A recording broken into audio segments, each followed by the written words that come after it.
Salut à tous, vous avez été très nombreux à me demander c'est quoi les synchronicités? Est-ce que je peux faire une vidéo baguette sur les synchronicités? Alors je me suis dit, je vais faire peut-être une vidéo long format parce qu'il y a pas mal de choses à voir.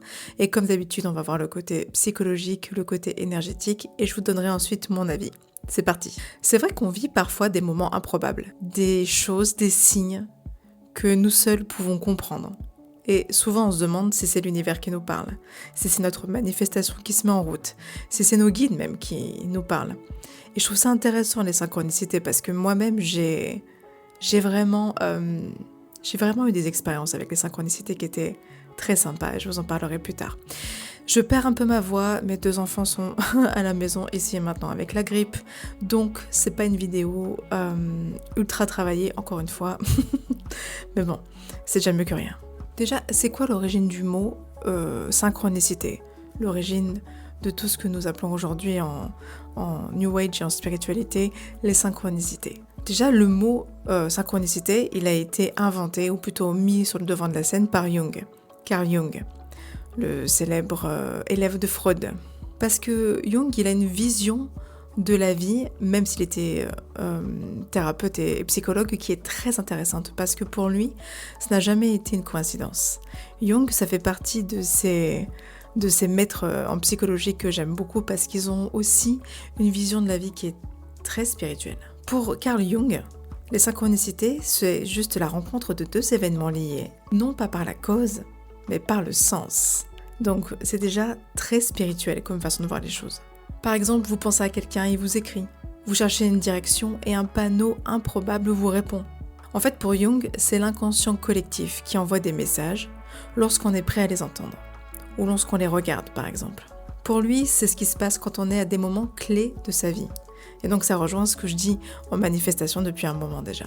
Et c'est pas tout, ce qui est intéressant avec Jung, c'est qu'il travaillait également avec d'autres personnes sur le coup. Jung travaillait avec le physicien Wolfgang Pauli. Et c'était presque un prix Nobel le mec, c'était vraiment une sommité. Lui, il pensait que la psyché et la matière étaient deux faces d'une même réalité. Une réalité presque intemporelle que nous n'arrivons pas encore à expliquer ou à prendre en compte dans notre vie de tous les jours comme un sens ou comme une matière. En fait, pour eux, la pensée pouvait influencer la matière sans qu'on le sache, sans même savoir ce qu'on fait. Comme une sorte de super pouvoir que on comprend pas. Et c'est là que la science moderne, en fait, elle rejoint un peu cette façon de voir les choses, sans forcément le dire directement, mais c'est intéressant, vous allez voir. Là, on va faire vraiment la partie tout à fait rationnelle des synchronicités. Je perds ma voix, c'est formidable. Donc j'ai vu qu'il y avait 3 mécanismes scientifiquement étudiés qui créent cet effet de synchronicité. Le premier, c'est le système d'activation réticulaire.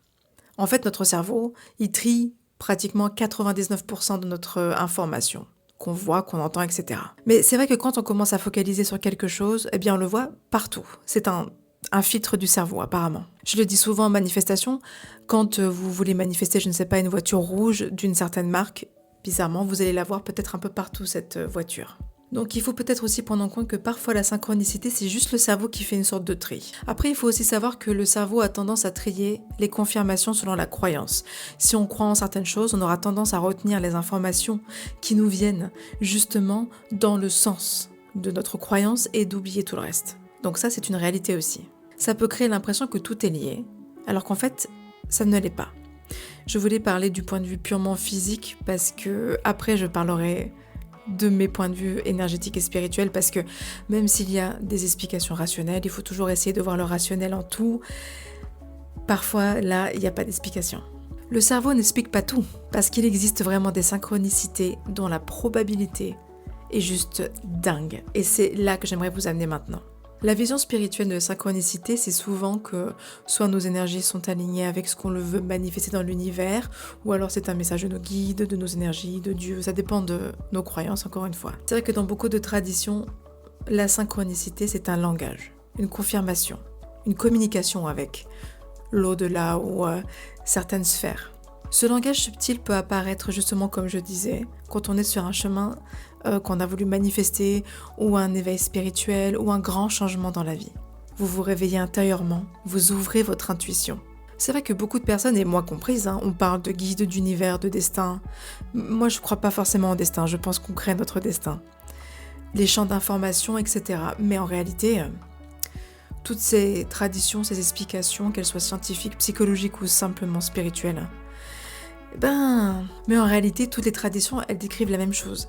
On parle de science, on parle de psychologie, on parle de spiritualité. C'est une intelligence subtile qui nous parle au travers de symboles, ou notre propre énergie qui manifeste quelque chose dans notre extérieur. Et ce qui est fascinant, c'est que c'est vrai que plus on est aligné, plus on a des synchronicités qui peuvent devenir très intenses. Et donc, c'est comme si le monde extérieur s'ajustait à notre monde intérieur. Et même au-delà de la science, il y a beaucoup de choses qu'on peut vivre qui n'ont aucune explication. Mais alors, qu'est-ce qui est vrai dans tout ça ? Bon, moi je vais encore faire quelque chose d'hybride, vous savez, entre la psychologie, la divination, le spirituel. Moi je trouve que tout se rejoint. Je pense que nous sommes à l'aube d'un éveil spirituel peut-être un peu plus ancré, parce que je pense que tout a une part dans l'éveil. Je pense que la science a une part, la psychologie a une part, la physique a une part, la spiritualité évidemment. Donc j'adore cette partie parce que c'est là où on peut vraiment essayer de trouver une pièce du puzzle dans tout. Donc quand on change intérieurement, notre cerveau change, notre perception elle change. Nos actions du coup vont changer, vont s'aligner avec ce qu'on veut manifester. Et donc bien sûr quand les actions changent, les opportunités changent. Mais qu'est-ce qui change finalement ? Est-ce que c'est le physique qui a fait qu'on a manifesté, ou est-ce que c'est notre intuition qui s'est alignée avec une réalité quantique, vous voyez ? On peut en parler très longtemps de tout ça. Moi j'ai quand même pu voir que les synchronicités elles tombent pas du ciel. Elles se produisent quand on est en train de faire un changement à l'intérieur de nous-mêmes, que ce soit par une thérapie, que ce soit par un alignement vibrationnel, méditation, changement, coach de vie, changement d'alimentation. Dès qu'il y a un changement, en général, quand on s'applique à avoir une action vers un changement, c'est là que ça arrive. Jung disait « Les synchronicités apparaissent quand l'âme est prête ». Ça, c'est dingue. Je vais le redire encore une fois parce que j'adore cette phrase. Les synchronicités apparaissent quand l'âme est prête. L'univers vous parle, mais après c'est à vous de voir comment est-ce que vous voulez faire la traduction. Est-ce que c'est votre psychologie qui s'est mise en place, vous avez travaillé sur vous? Est-ce que ce sont vos guides qui vous parlent? C'est à vous de ressentir vraiment. Donc comment reconnaître une véritable synchronicité selon moi, plutôt que quelque chose qui serait donc de l'ordre du miroir psychologique. On va encore parler de Jung, parce que j'adore Jung. D'après lui, il y a quand même 5 critères à voir pour qu'une synchronicité soit au-delà de la projection de l'esprit. Elle a du sens pour la personne, mais un sens incroyable, quelque chose de très particulier. Elle arrive à un moment, un timing parfait. Elle répond à une question intérieure que seule la personne peut connaître. Ça crée souvent même des chocs émotionnels, parce que c'est tellement évident et c'est tellement dingue que la personne réagit parfois un peu fortement. Et ça ouvre une porte. C'est pas juste décoratif, c'est pas juste 11-11, 2-2, je pensais à ça et hop, j'ai vu la voiture que je voulais manifester. Non, c'est vraiment des signes extrêmement puissants. Et c'est pas tous les jours qu'on voit ça. Par exemple, vous avez quelqu'un que vous avez perdu qui vous manque. Et vous parlez à cette personne. Vous lui parlez, vous priez, cette personne a un prénom un peu particulier, aimait un plat particulier, elle adorait un film particulier que personne ne parle jamais, et dans la semaine, vous avez son prénom tout le temps, le film qu'elle voyait en boucle, vous le voyez partout alors que vous l'avez jamais vu avant, et quelqu'un vous dit « Viens, je t'invite à manger le plat de la personne qui a disparu ». Là, c'est des synchronicités. Et c'est comme ça qu'on peut voir la différence entre une projection du cerveau et une synchronicité, et lorsque vraiment quelque chose nous parle au-delà du physique. Maintenant, on va parler de comment suivre ces synchronicités, comment est-ce qu'on peut faire pour vraiment les appliquer au quotidien, quoi. La synchronicité ne sera jamais une réponse, parce que vous savez que, selon moi, il faut toujours qu'on bosse. On n'est pas là à attendre que ça se passe, on est acteur intégrant de nos vies. Donc c'est une invitation plutôt à observer, à ajuster, à oser se remettre en question parfois, et peut-être aussi à avancer. Il faut prendre action dans sa vie. La synchronicité n'est qu'un petit clin d'œil. Ce ne sera jamais quelque chose qui le fera à votre place. C'est toujours à nous de le faire. Il ne faut jamais s'y accrocher, ne jamais chercher désespérément les signes partout, parce que sinon c'est de la projection et en fait, ça fout le truc en l'air. Ne jamais donner plus de pouvoir à ces synchronicités que ce qu'elles en ont réellement.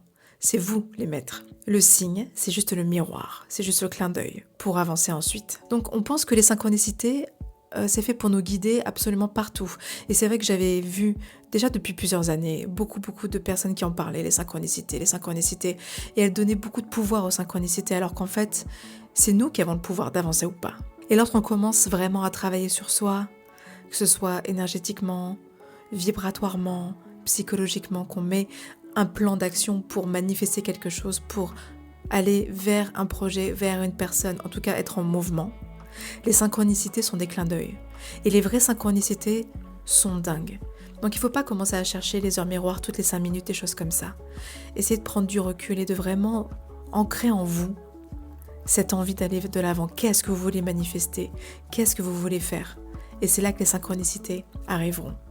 Merci à tous, je vous remercie pour cette petite vidéo avec la voix qui part. Et je vous retrouve la semaine prochaine. Merci à tous.